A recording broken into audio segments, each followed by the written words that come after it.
I'm Nora, 34, sitting alone in my mother-in-law Margaret's empty house after her funeral. For 8 years, our relationship was complicated, filled with tension and disapproval. My husband Eric couldn't attend his own mother's funeral, stranded overseas on business when her unexpected stroke took her at 62. Now in her immaculate study, I've found an envelope with my name written in her elegant handwriting. What's inside will change everything I thought I knew. Before I share what was inside that envelope, let me know where you're watching from and hit that subscribe button if you've ever had a complicated relationship with an in-law. Your comments mean the world to me. I first met Eric during my junior year at Northwestern University in Chicago. I'd grown up in a small town in Oregon called Maplewood, raised primarily by my hardworking single mother after my parents divorced when I was 7. Mum had sacrificed everything to make sure I could get a good education. I was the first person in my family to go to college studying journalism, with dreams of writing stories that would make a difference. Eric was in the business program, tall, with thoughtful brown eyes and a smile that made my heart skip. We met at a campus coffee shop when we both reached for the last blueberry muffin. He insisted I take it, then asked if he could join me. By the end of that conversation, I knew there was something special between us. He was ambitious, but kind, driven, but not ruthless, like many of the other business majors I'd met. Our relationship moved quickly. Within 6 months, we had moved in together in a tiny apartment near campus. Eric came from a wealthy Boston family, but he never made me feel less than because of my more humble background. At least he didn't. His mother was a different story. I met Margaret Harrington for the first time about 8 months into our relationship. Eric had spoken of her often. His father had passed away when Eric was in high school, and he and his mother had grown especially close afterward. She had never remarried, focusing instead on charity work, and according to Eric, keeping tabs on her only son. "She's going to love you," Eric assured me as we dressed for dinner at an upscale Boston restaurant during our visit. Just be yourself. I'd spent hours choosing my outfit. A navy blue dress that was the most expensive thing I owned, bought specially for this meeting. I wanted to make a good impression. This was the woman who had raised the man I was falling in love with. From the moment Margaret swept into the restaurant 15 minutes late, I felt the weight of her assessment. She was immaculately dressed in a cream-coloured pantsuit that probably cost more than my entire wardrobe, her silver-streaked dark hair cut in a precise bob. She kissed Eric on both cheeks, then turned to me with a smile that didn't reach her eyes. "So this is the journalist," she said, extending a perfectly manicured hand. "Not Nora, or the girl you've been telling me about. Just the journalist." As if my career choice was some sort of curiosity. The dinner that followed was an exercise in subtle undermining.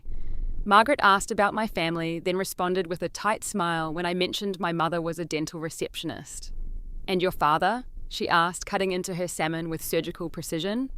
"He lives in California now. He's a contractor," I replied, trying to keep my voice neutral. I didn't mention that I hadn't seen him in 3 years. Was her only response, somehow packing volumes of judgment into a single syllable. Throughout the meal, she peppered me with questions about my studies, my career ambitions, where I saw myself in 5 years. With each answer, I watched her mentally check boxes, finding me wanting in ways I couldn't quite pinpoint. "Journalism is such a passionate field," she said at one point, the slight pause making it clear this wasn't a compliment. "Though I worry about the stability. So many newspapers going digital now, aren't they, cutting staff?" "Actually, Mom, Nora's already had internships at the Chicago Tribune and the Boston Globe," Eric interjected. "Her professors say she's incredibly talented." Margaret smiled thinly. "How nice. I just want what's best for you, darling, both of you." As we left the restaurant, Eric squeezed my hand. "See? That went well." I was stunned. If that was well in Eric's mind, I couldn't imagine what a bad meeting would look like. When I tentatively voiced my concerns on the way back to our hotel, he brushed them off. "That's just Mom's way, but," he said. "She's protective of me. She'll warm up once she gets to know you better." But she didn't warm up.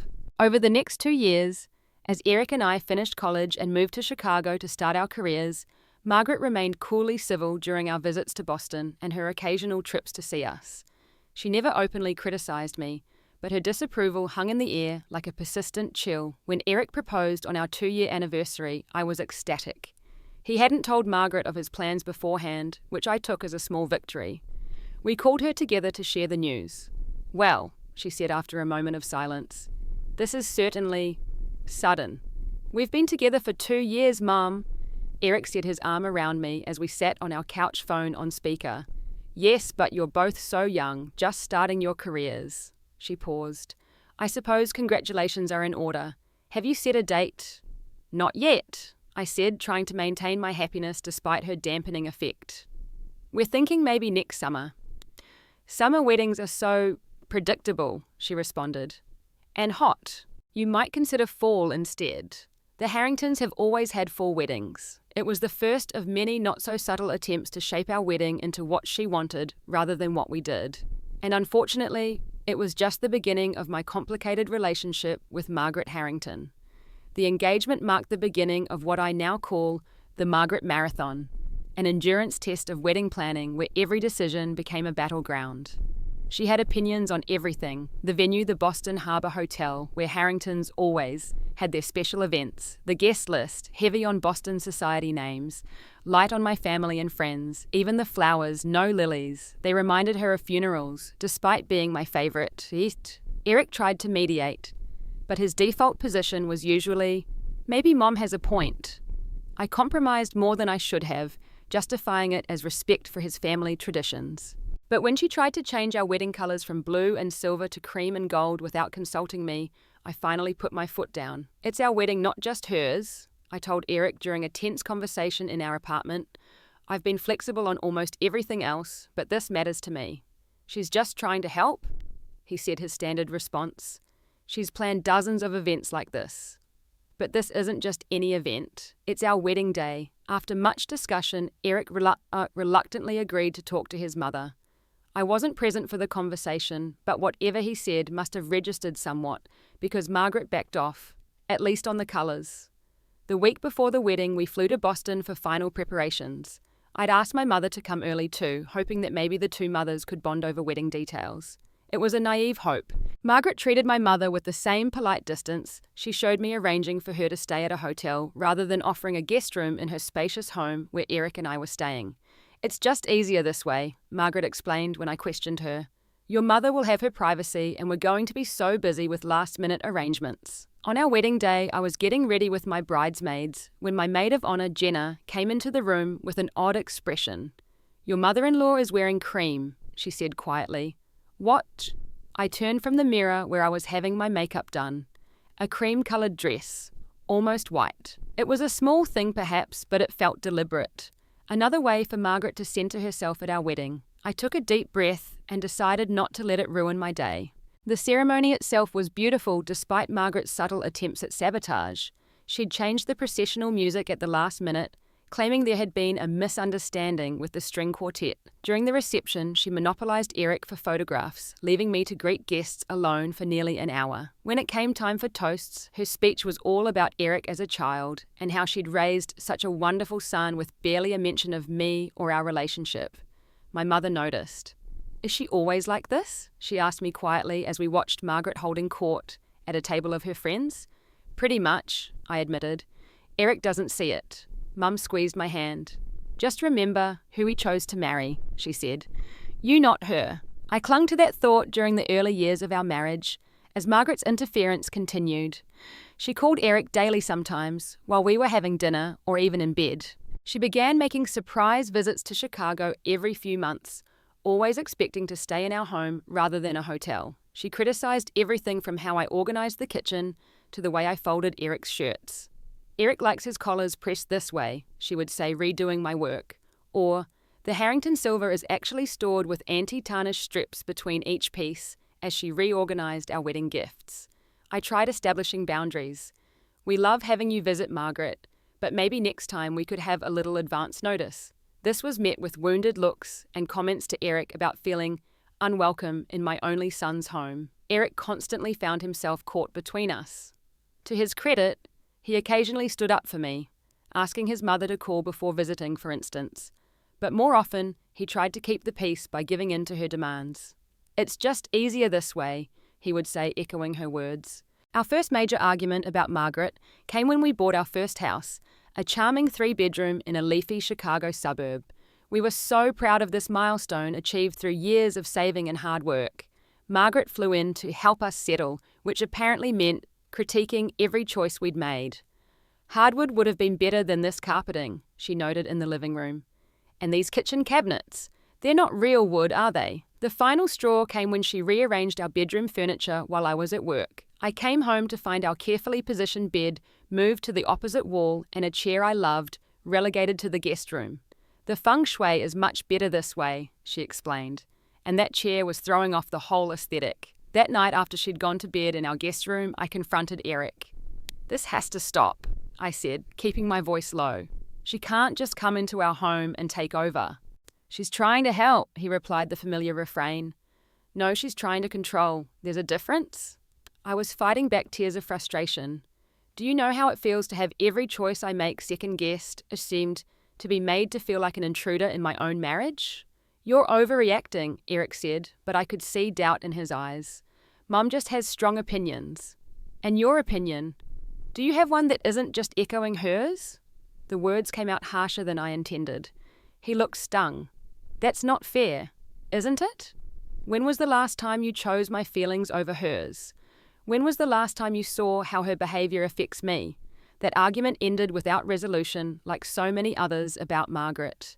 But it marked the beginning of a pattern that would define the next few years of our marriage. Me growing increasingly frustrated by Margaret's interference, Eric caught in the middle, and a rift slowly widening between us. By our third year of marriage, my career as a journalist was gaining momentum. I'd moved from general assignment reporting at a local paper to investigative journalism at Chicago's largest daily. My series on corruption in city housing contracts had won a regional award, and I was building a reputation for thorough, insightful reporting. Margaret's response to my career success was predictably underwhelming. "How nice that your little stories are getting attention," she said during one phone call, "though I do worry about the hours you're keeping. Eric mentioned you were out past midnight for that homeless shelter piece.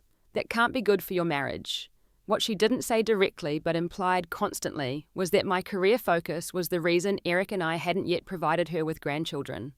In reality, we had been trying for over a year with 2 early miscarriages that devastated us, but that we kept private. The fertility specialist suggested stress might be a contributing factor, which added another layer of complexity to my already strained relationship with Margaret.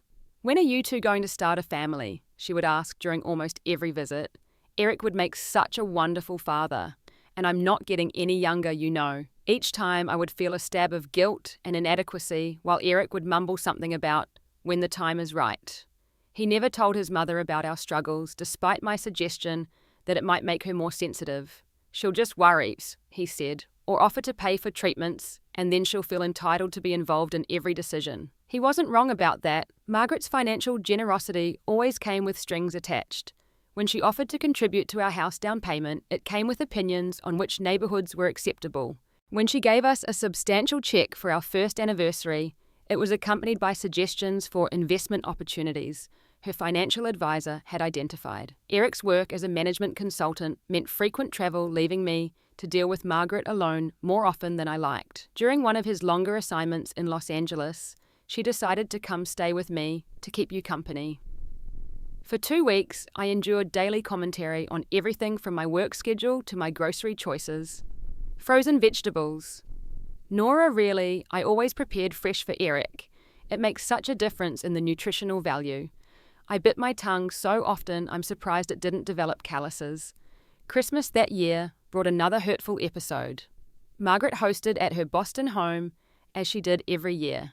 She gave Eric an expensive watch, her sister a cashmere sweater, and her brother-in-law golf clubs. My gift was a subscription to a women's magazine focused on home and family. "I thought you might find some useful articles," she said with that thin smile. "There's a wonderful series coming up on balancing career and family. Something to think about." The implication was clear. My priorities were wrong.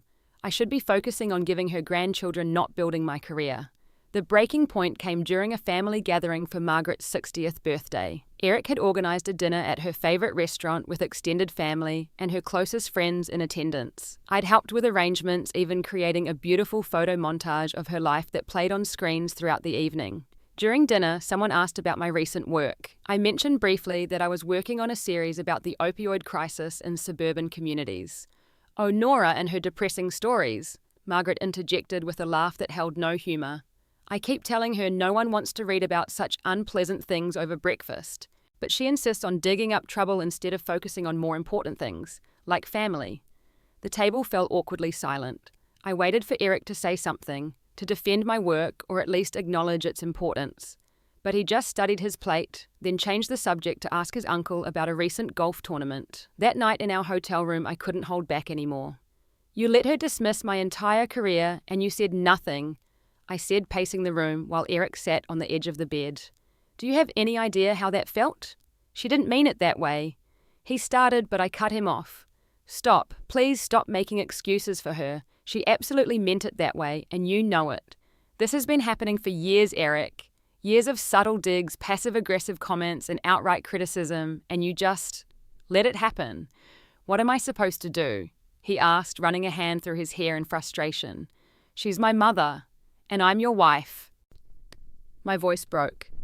"I'm your wife, and I've been trying so hard to make this work to be respectful of your relationship with her while maintaining some dignity of my own. But I can't do it alone anymore." We talked, really talked, late into the night. For the first time, Eric truly seemed to hear me. I explained how Margaret's constant criticism had chipped away at my self-confidence, how her interference had created a wedge between us, how I felt like I was always competing for his loyalty. "I feel like I'm failing at everything," I admitted, tears flowing freely now. "Failing at my marriage because I won't just give in to her. Failing as a woman because I can't give you a child. Failing at setting boundaries because I'm so afraid of coming between you and your mother." Eric looked stricken. "I had no idea you felt this way," he said, taking my hands. I guess I thought you were stronger than that her comments just rolled off you." "Nobody's that strong," I said. "Not when it's constant. Not when it comes from family." That conversation marked a turning point. Eric agreed to start couples therapy, where we began working through the complex dynamics of our marriage and his relationship with his mother. Slowly, he began to recognize the unhealthy patterns that had been established long before I entered the picture. How Margaret had transferred all her emotional needs to Eric after his father's death. How she had subtly trained him to prioritize her feelings above all else. "It's like I've been wearing blinders," he said during one therapy session. "I didn't want to see it because then I'd have to do something about it." With our therapist's guidance, Eric started setting firmer boundaries with Margaret. It wasn't easy, and it certainly wasn't an overnight change, but it was a start. And for the first time in our marriage, I felt like we were truly partners, facing the challenge together instead of me standing alone. The new boundaries with Margaret led to a period of estrangement that was difficult for everyone. When Eric first told her that her unannounced visits needed to stop and that her comments about my career and our family planning were no longer acceptable, she reacted with hurt and indignation.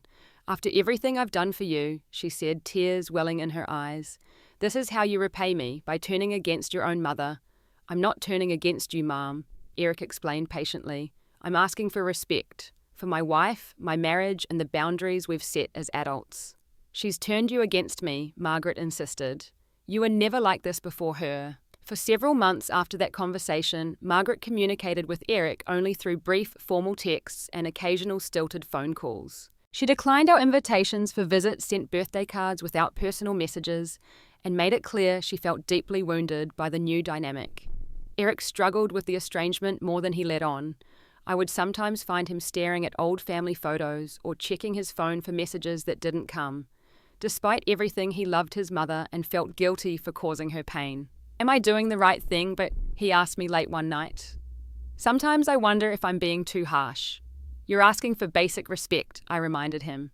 "That's not harsh, it's healthy." Then came Margaret's health scare. 9 months into our new normal, Eric received a call from his aunt. Margaret had experienced chest pains and had been admitted to the hospital. Initial tests suggested a minor heart attack. Despite everything, we immediately flew to Boston. Whatever complicated feelings existed between us, Margaret was family and she was alone, except for her sister and brother-in-law. I still remember the look of surprise on Margaret's face when we both walked into her hospital room. She had clearly expected Eric, but not me. "You came?" she said simply, looking pale against the white hospital sheets. "Of course we did," Eric replied, leaning down to kiss her forehead. "How are you feeling?" "Tired," she admitted, "but better now that you're here." Her gaze shifted to me, standing slightly behind Eric. There was a moment of awkward silence before she added, "Both of you." That hospital visit marked the beginning of a tentative reconciliation.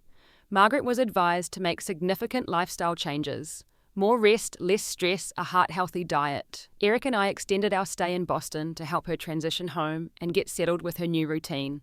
To my surprise, Margaret accepted my help with unexpected grace. I reorganized her kitchen to make healthy meal preparation easier, researched and interviewed home health aides to check in on her regularly, and set up a medication management system to ensure she stayed on track with her new prescriptions.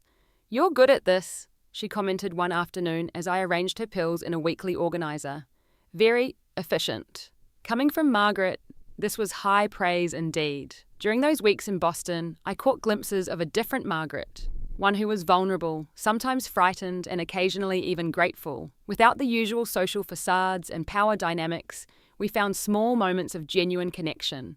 She showed me her garden, pointing out plants she had nurtured for decades. I helped her sort through old photographs, listening as she shared stories of Eric as a child.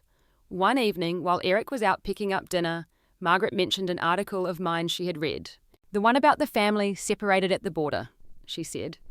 "It was quite moving. I was stunned." "You read my work?" "Sometimes," she admitted, looking almost embarrassed. "Your name appears in my news alerts." This casual revelation led to one of the most surreal discoveries of my relationship with Margaret. While searching for a particular medication in her study, I opened the wrong drawer and found a carefully maintained folder containing newspaper clippings of my articles. Dozens of them, dating back to my earliest pieces as a staff writer. I didn't mention the discovery to Margaret or Eric, unsure what to make of it. Was she monitoring my work to find fault, or was there something else going on? Some grudging respect or interest she couldn't bring herself to express directly. As Margaret's health improved, we settled into a new rhythm. Sunday phone calls that were civil, sometimes even pleasant. Occasional weekend visits that didn't leave me emotionally drained. Margaret still had her moments. Subtle digs about our continued childlessness, or comments about how Eric was working too hard, the implication being that I should be doing more to support him, but they were fewer and less pointed. For a brief period, I allowed myself to hope that we had turned a corner, that Margaret's health scare had given her perspective and softened her attitude toward me. Then came the dinner where she reverted completely to her old self.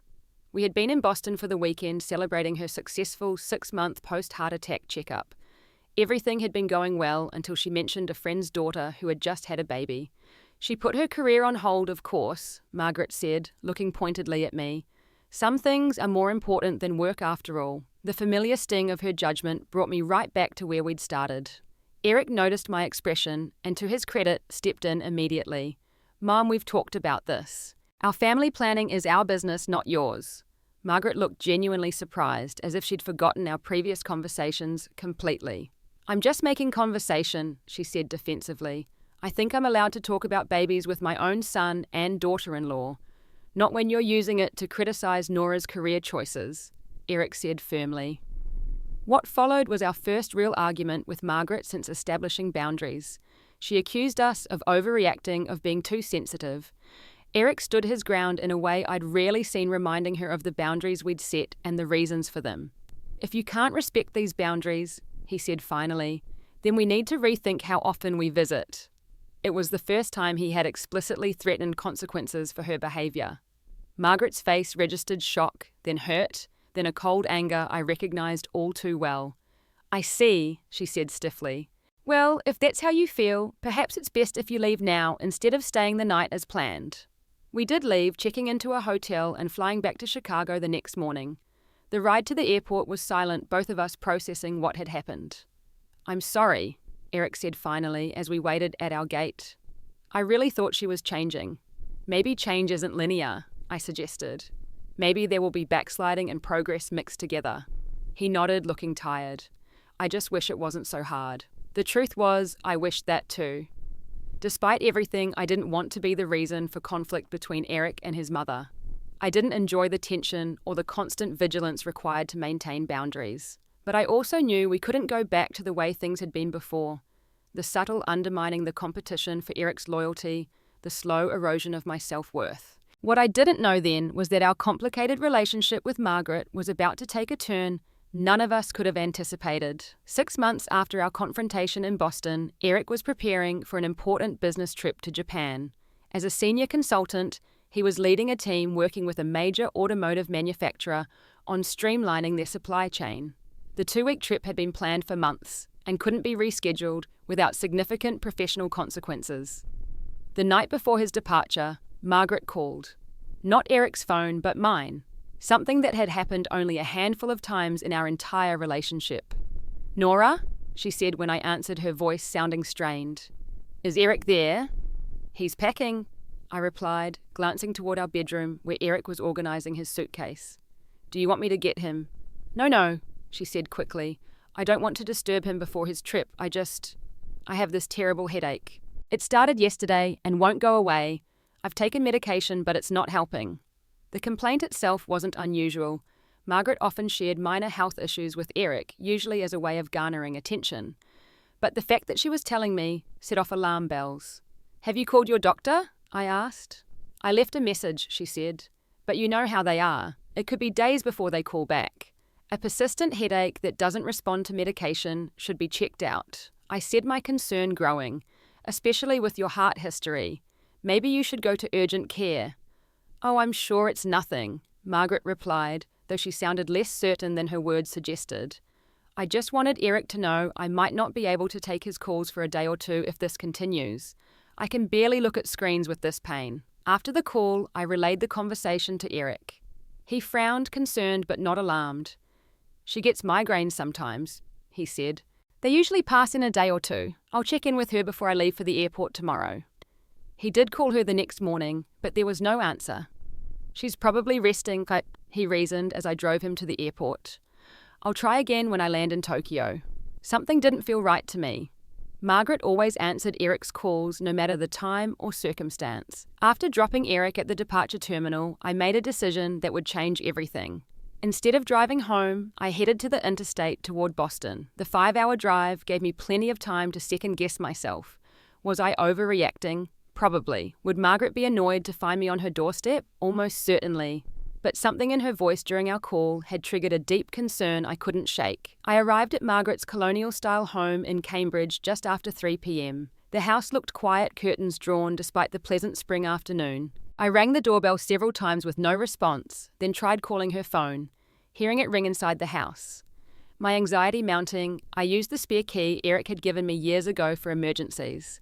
The house was silent and felt unusually cold, as if the air conditioning had been set too low. "Margaret!" I called, moving through the formal living room toward the kitchen. "It's Nora. Are you here?" A faint sound from upstairs made me freeze. It might have been a moan or a whimper, barely audible, but definitely human. I took the stairs 2 at a time, calling Margaret's name with increasing urgency. The master bedroom was empty bed neatly made. The guest room too was undisturbed. Then I noticed light under the bathroom door. "Margaret? I'm coming in," I announced, knocking briefly before turning the handle. I found her on the bathroom floor, conscious, but barely responsive, her elegant silver-streaked hair damp with sweat, her complexion ashen. Her eyes found mine filled with confusion and fear. "Nora," she whispered, "what are you—" "Don't try to talk," I said, already pulling out my phone to call 911. "I'm getting help." The next hours passed in a blur of emergency responders, ambulance sirens, and hospital corridors. The preliminary diagnosis was a massive stroke, with Margaret's condition critical but stable. I called Eric repeatedly, but with the time difference and his flight, I couldn't reach him. I left urgent messages asking him to call as soon as he landed. Then began the longest night of my life. Sitting in the ICU waiting room occasionally permitted brief visits to Margaret's bedside, trying desperately to reach Eric or anyone else in Margaret's family. Her sister was on a cruise in Alaska, unreachable for at least another day. Friends were notified, but most lived hours away. I was alone with the woman who had made me feel like an outsider for 8 years, now making critical medical decisions as her next of kin by marriage. The irony wasn't lost on me. The doctors were guardedly pessimistic. The stroke had been severe, affecting a large area of brain tissue. Margaret was stabilized, but unresponsive machines breathing for her, monitoring every vital function. "The next 24 to 48 hours are critical," the neurologist explained gently. "If she survives, there will likely be significant impairment. You should prepare yourself for difficult decisions ahead."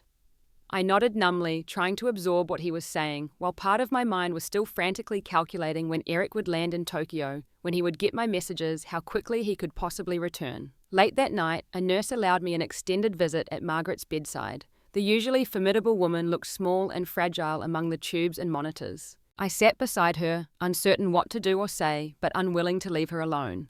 I've reached out to Eric. I told her, not knowing if she could hear me. He'll come as soon as he can. Your sister too. You're not alone, Margaret. I found myself talking to fill the silence, telling her about the book I was reading, about a funny incident at work the previous week, about the spring flowers blooming in our Chicago garden. Anything to create a sense of normalcy in this surreal situation. Around 2 a.m., something changed. An alarm beeped and a nurse rushed in to check Margaret's vitals. She adjusted something on one of the machines, then looked at me with sympathy. Her blood pressure is dropping, she explained quietly. The doctor is on his way. What followed was a flurry of medical intervention as the team worked to stabilize Margaret. I was asked to step outside during the most intense moments, standing in the hallway with my arms wrapped around myself, praying to a God I wasn't sure I believed in. When I was finally allowed back in, the doctor took me aside. "We've stabilized her for now," he said, his expression grave. "But I need to be honest with you. The damage is extensive. We're not seeing the kind of neurological responses we would hope for at this stage. You should prepare yourself for the possibility that she might not recover." I nodded, unable to form words. The weight of the situation, making these decisions alone without Eric or any other family member, felt crushing. Later, as dawn began to lighten the sky outside the hospital windows, something unexpected happened. During one of my permitted visits to Margaret's bedside, her eyes flooded open. Not the blank stare of unconsciousness, but a moment of true awareness, her gaze finding and focusing on mine. "Margaret," I said, leaning closer. "Can you hear me?" Her lips moved, though no sound came out. Her right hand twitched on the blanket, and instinctively I took it in mine. Her fingers closed weakly around mine. A deliberate gesture. She seemed to be trying to speak, her face contorting with effort. I leaned closer, trying to understand. What I heard, or thought I heard, was barely a whisper. "Letter. My desk." Then her eyes closed again, her hand went limp in mine, and the monitors began to alarm. The medical team rushed in, working frantically, but this time their efforts were in vain. Margaret Harrington passed away at 6:17 a.m. on a Tuesday morning in early April, with only her daughter-in-law, the woman she had kept at arm's length for 8 years, at her side. I finally reached Eric 3 hours later when his plane landed in Tokyo. Telling him his mother had died while he was 30,000 feet over the Pacific Ocean was one of the hardest things I've ever done. His grief, shock, and guilt transmitted clearly even across thousands of miles. "I'm coming home," he said immediately. "I'll get the first flight out." But a severe weather system over the Pacific had grounded all departing flights from Tokyo. It would be 36 hours before Eric could get on a plane, and another 14 hours of travel after that. I would handle the immediate aftermath of Margaret's death. The paperwork, the funeral home, the initial arrangements, alone. As I drove from the hospital to Margaret's house that afternoon, her whispered words echoed in my mind. "Letter. My desk." Was it just the random firing of neurons in a dying brain, or had she been trying to tell me something important? There was only one way to find out. The funeral was small and subdued, held at the Episcopal church Margaret had attended for decades. Most of the attendees were her friends and colleagues from the various charitable boards she had served on. They viewed me with a mixture of curiosity and suspicion. The daughter-in-law they had heard about but rarely met, now somehow in charge of arrangements. I overheard whispers, "Where's Eric? Couldn't he make it to his own mother's funeral?" And she was alone when she passed. How dreadful. I ignored them as best I could, focusing on honouring Margaret's memory as respectfully as possible, based on what Eric had told me she would want. Eric finally arrived the day after the funeral, exhausted and grief-stricken. Our reunion at the airport was a collision of emotions. Relief at being together again, shared grief, and the strange disconnection that comes from having experienced such different versions of the same tragedy. "I should have been here," he said again and again as we drove to Margaret's house, where we would be staying while handling her affairs. "She shouldn't have been alone." "She wasn't alone," I reminded him gently. "I was with her." "Katesan?" He nodded, but I could see the guilt eating at him. If I had postponed the trip, if I had checked on her myself before leaving. "You couldn't have known," I said. "The doctors said it was sudden and severe. Even if you'd been here from the beginning, the outcome would likely have been the same. But logical reassurances couldn't ease the fundamental human need to believe we could have prevented tragedy if we'd just done something differently. I understood that need all too well. The days that followed were filled with practical matters. Meeting with Margaret's attorney, beginning the process of probate, acknowledging condolence cards and calls. Eric moved through these tasks like a man underwater, present but not fully engaged. At night, I would often find him sitting in his mother's study looking through old photo albums or just staring into space. The emotional distance between us grew, not from lack of love or caring, but from our different experiences of Margaret's death and our different ways of processing grief. Eric seemed to be idealizing his mother in death in a way he never had in life, speaking of her with a reverence that glossed over the complexities of their relationship, and especially her treatment of me. I didn't challenge this. Grief needed its own time and space, and criticizing the dead felt petty and cruel, but it left me feeling increasingly isolated, carrying the memory of those final moments with Margaret that Eric would never share. About 2 weeks after the funeral, we began the overwhelming task of sorting through Margaret's belongings. Her house was immaculately kept but full. Closets of designer clothes, cabinets of fine china, shelves of books and collectibles gathered over a lifetime. "We should donate most of it," Eric said as we surveyed the contents of her bedroom. Mum would have wanted her things to be useful to someone. I agreed, and we developed a system. Items of sentimental value to keep, valuable pieces to potentially sell, everyday items to donate. The process was both physically and emotionally exhausting, each object carrying memories and associations. In Margaret's study, we found unexpected glimpses into her life. A drawer of handwritten recipes, including some labelled Eric's favourites, in her elegant script. A collection of theatre programs dating back decades. A file of letters from her late husband Richard, written during business trips in the early years of their marriage. "I never knew Dad wrote to her like this," Eric said, reading one with wonder. "They always seemed so formal with each other, at least in front of me." Then we discovered a locked drawer in her desk. The small brass key wasn't among her regular keys, and we might have put off opening it if I hadn't remembered her final words. "Let me check something," I said, moving to the bookshelf that occupied one wall of the study. Margaret's books were organised by subject and author, a system I'd noticed years before. I scanned the poetry section until I found what I was looking for, a volume of Elizabeth Barrett Browning's works. During one of our rare civil conversations years earlier, I had mentioned that Sonnets from the Portuguese had been my mother's favourite poems to read to me as a child. Margaret had seemed dismissive at the time, but here was the book on her shelf. I opened it, and there, used as a bookmark, was a small brass key. Eric watched with confusion as I returned to the desk and tried the key in the locked drawer. It turned smoothly, and the drawer slid open. Inside was a single envelope, cream-coloured and expensive, with "For Nora, to be opened after I'm gone," written on the front in Margaret's distinctive handwriting. "What is that?" Eric asked, coming to look over my shoulder. "I don't know," I admitted, "but your mother's last words to me. I think she was telling me about this." I held the envelope, feeling its weight. Part of me was afraid to open it, afraid of one final criticism from beyond the grave, one last attempt to assert control or express disapproval. Eric seemed equally uncertain. "Do you want to open it now, or—" "Not yet," I decided. "Let's finish what we're doing here first." I tucked the envelope into my purse, and we continued sorting through Margaret's belongings. But my mind kept returning to it, wondering what final message my mother-in-law had left specifically for me. Not for Eric, not for both of us, but for me alone.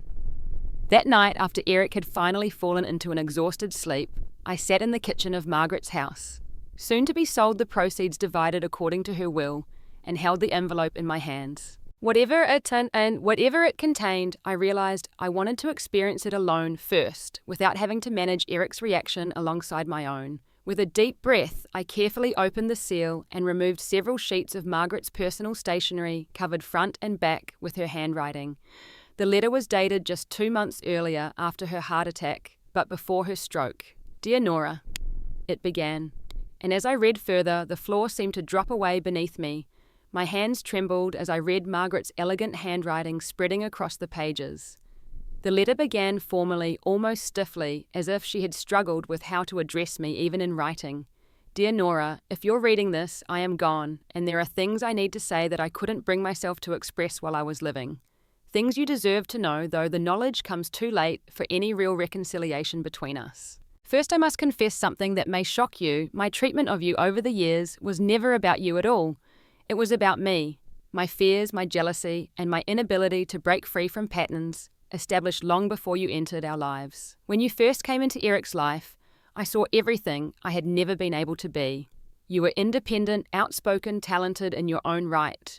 You had built a life on your own terms without compromising your identity or ambitions for anyone. I envied that more than you can possibly understand. I stopped reading for a moment, stunned by this admission. Margaret had envied me. The woman who had made me feel inadequate at every turn had actually been jealous of me. It seemed impossible to reconcile with the Margaret I thought I knew. I continued reading, my confusion growing. My marriage to Richard, Eric's father, was not the partnership you and Eric have forged. Richard was brilliant and ambitious, but also controlling and emotionally distant. He had clear expectations for his wife, to maintain a perfect home, to support his career, to represent the family well in social circles, and above all, never to challenge him publicly. I came from a generation and background where this was simply accepted as a woman's role. I sublimated my own interests and ambitions to become the wife Richard wanted. When he died, I realized I had spent 25 years becoming someone I barely recognized, with no clear sense of who I might have been otherwise. By then, Eric was my whole world. Not in a healthy way I now understand, but in the desperate way of a woman who had nothing else to claim as her own achievement. My identity had become so wrapped up in being Eric's mother, sir, that the thought of sharing him, of no longer being the primary woman in his life, was terrifying. The letter continued, describing how Margaret had transferred all her unfulfilled hopes and expectations onto Eric, burdening him with the responsibility for her happiness in ways neither of them fully recognized. When he met you, she wrote, I saw the immediate threat to the careful world I had constructed, not because you were unkind or wrong for him. Quite the opposite. You were exactly what he needed, but your strength highlighted my weakness. Your independence threatened the dependence I had cultivated. Your honest expressions of opinion made my careful deference seem like the surrender it was. And so I did what frightened, insecure people often do. I tried to undermine you, to make you doubt yourself, to create division between you and Eric. It was unconscionable, and I knew it even as I did it, but I couldn't seem to stop myself. Tears blurred my vision as I read on. Margaret described specific incidents I remembered all too well: the wedding interference, the critical comments about my career, the exclusionary behaviours. But from her perspective, acknowledging the deliberate nature of some actions, I had always tried to explain away as misunderstandings. The cruel irony, she continued, is that over time I developed a grudging respect for you that eventually grew into genuine admiration. Your refusal to be cowed by my behaviour, your persistence in building a meaningful career the way you loved my son without trying to change him, these qualities impressed me deeply, though I could never bring myself to tell you so. I began following your work, saving your articles proud in a way I couldn't acknowledge even to myself. The piece you wrote about the refugee family last year moved me to tears, not just for its content, but for the evident compassion and integrity behind it. You have gifts I never allowed myself to develop, courage I never found. I had to stop reading again, overwhelmed by these revelations. I remembered finding the folder of my articles in Margaret's desk and wondering about its meaning. Now I knew it had been a secret acknowledgement of respect she couldn't bring herself to express directly. The letter took another unexpected turn as Margaret began sharing details about her marriage that I had never known. How Richard had conducted multiple affairs that she had discovered but never confronted him about, how he had controlled their finances completely, leaving her vulnerable and dependent, how she had suffered a severe depression after losing a baby boy at 26 weeks pregnant, a depression Richard had dismissed as feminine hysteria, and insisted she hide from their social circle. My greatest fear for you and Eric, she wrote, was that history would repeat itself, that Eric would become like his father, successful, respected, but emotionally unavailable, that you would find yourself gradually sacrificing pieces of your identity until, like me, you woke up one day not recognizing your own reflection. I saw signs of it happening. Eric's focus on his career at the expense of your relationship, his difficulty standing up to me on your behalf, his avoidance of conflict that mirrors his father so clearly. But instead of helping to prevent this pattern, I enabled and encouraged it. For that I am deeply sorry. More sorry than words can adequately express. The final pages of the letter contained something I never expected. advice from Margaret about how to maintain my authentic self within my marriage, encouragement to continue pursuing my career passions, and a plea to help Eric become the man she believed he could be, free from the patterns of his father and her own damaging influence. Eric is a good man with a kind heart, she wrote, but he has never learned to recognize and defend healthy boundaries. That's my failure as his mother. He needs your strength, Nora. He needs your example of what it means to live authentically, to speak truth even when it's difficult. Don't let him retreat into the comfortable avoidance that defined his father's life, and too often my relationship with both of you. I don't expect or deserve your forgiveness for the pain I've caused. But I hope this explanation might offer some small peace, some understanding that my behavior reflected my own brokenness rather than any actual inadequacy on your part. You are and have always been more than enough, something I was too insecure to acknowledge while I lived. The letter concluded with a postscript that left me gasping. P.S. I have established a scholarship fund in your name at Northwestern University for young women from disadvantaged backgrounds pursuing degrees in journalism. It seems a fitting legacy, supporting others with your passion and determination who might otherwise be overlooked as I overlooked your worth for too long.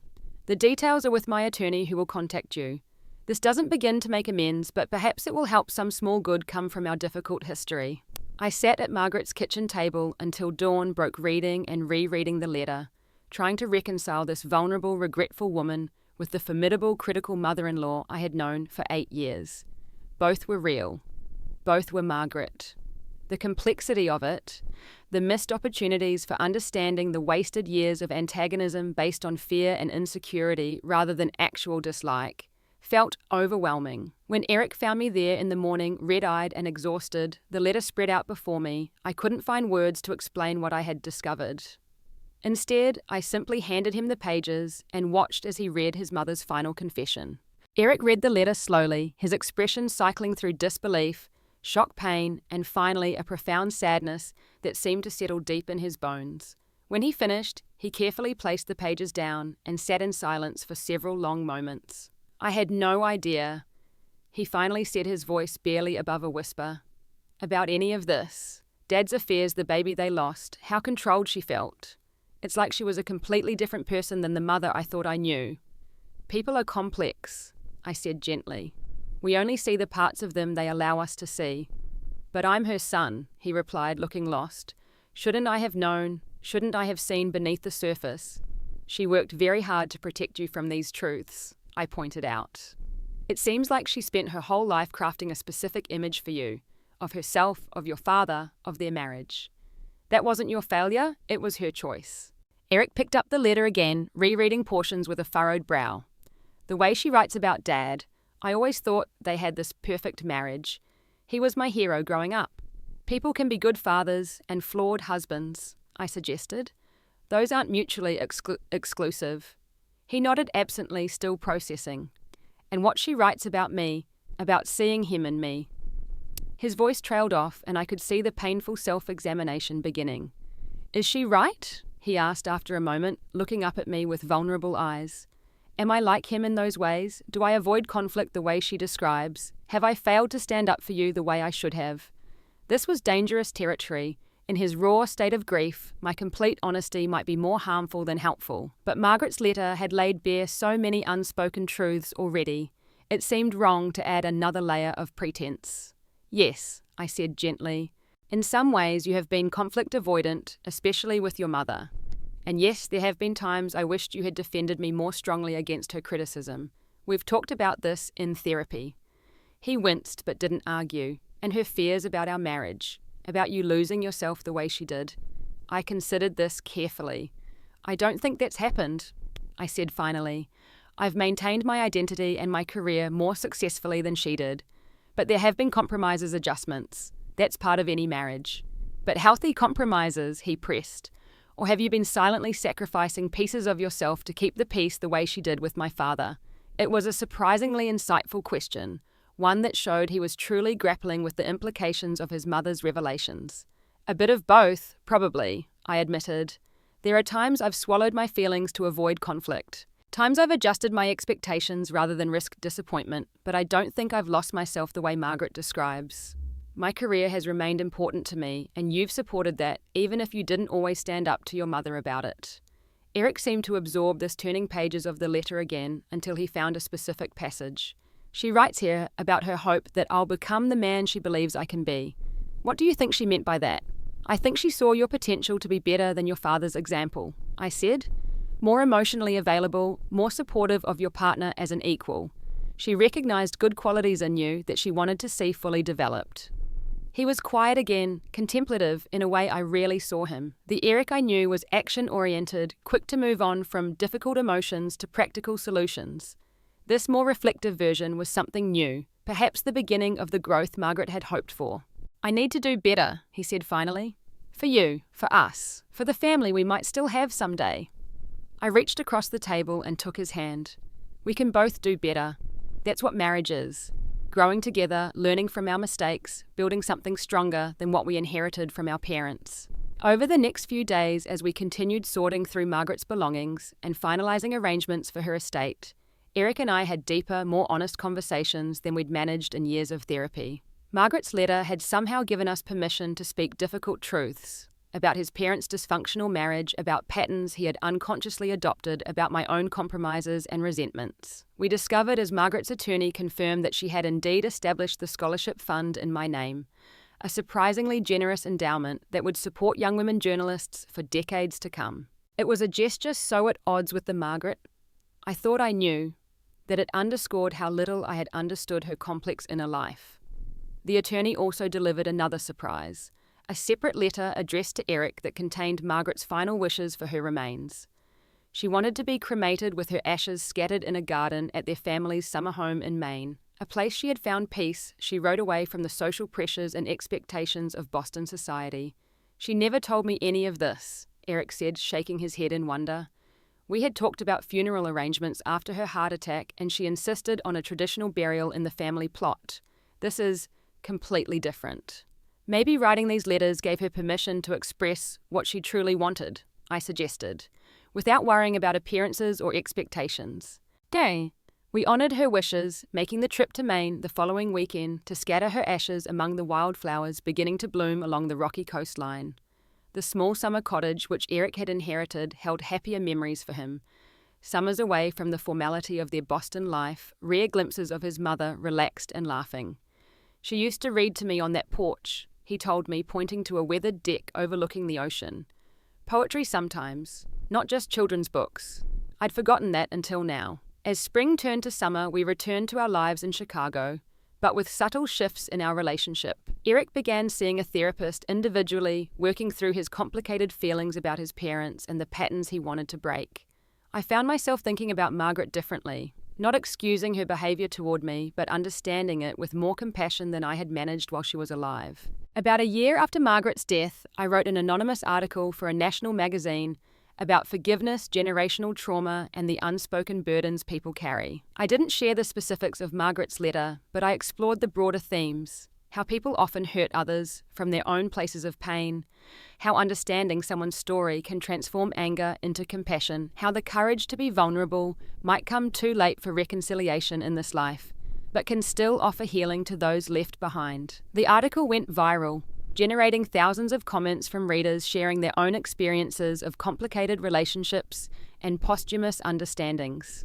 In a strange way, it felt like honouring Margaret, using my voice, the professional skill she had secretly admired, to help others navigate the messy, complex terrain of family relationships. Eric read it before I submitted it, tears in his eyes as he recognised our story beneath the anonymised details. She would have been proud of this, he said, handing the manuscript back to me, though she might never have told you so. I smiled, thinking of the folder of clippings she had secretly maintained. I think she might have just added it to her collection. On the second anniversary of Margaret's death, Eric and I made a decision that would have shocked her, and perhaps secretly delighted her. After years of fertility struggles and the emotional rollercoaster of treatments, we began the process of adoption. As it happened, our first meeting with the adoption agency fell on what would have been Margaret's 65th birthday. Do you think she knew? Eric asked as we drove home from that meeting, full of nervous excitement about the journey ahead. When she wrote about the family we might still have someday in her letter, do you think she somehow knew we might choose this path? I don't know, I said thoughtfully. But the letter mentioned she volunteered at a women's shelter we never knew about. Maybe she understood more about alternative paths to family than we realized. 6 months later, we welcomed our daughter Lily, a bright-eyed, curious 6-month-old whose birth mother had made the difficult, loving choice to place her with a family better positioned to provide for her future. As I held Lily in the nursery we had prepared, I sometimes found myself thinking of Margaret, wondering what kind of grandmother she might have been if she had lived to meet this child, if she had continued the journey towards self-awareness her letter suggested she had begun. I'll never know the answer to that question, but in an unexpected way, Margaret is still present in our family. Her letter, her final honest communication, changed not just how I understood her, but how Eric and I relate to each other, how we approach parenthood, how we guard against repeating the patterns of the past. When Lily is older, we'll tell her about her grandmother Margaret, not a simplified saint or villain, but a complex woman who struggled, made mistakes, hurt people she loved, but ultimately found the courage to acknowledge her failures and hope for better for those she left behind. We'll show her the scholarship recipients who continue to benefit from Margaret's posthumous generosity, young women pursuing dreams that Margaret herself never felt free to chase. Understanding someone's full story doesn't erase the hurt they caused. Margaret's letter didn't undo the years of criticism and undermining I endured, but it offered context that made forgiveness possible, not for her sake since she was beyond needing it, but for mine. For Eric's. For the family we are building together, free from the weight of resentments we might otherwise have carried forward. Has a letter or message ever completely changed your perspective on someone? Share your stories in the comments below. Don't forget to like and subscribe if this story touched you, and remember that sometimes the people who are hardest to love are the ones who need it most. Thank you for listening to my story, and I hope it brings some comfort to those of you navigating your own complicated family relationship.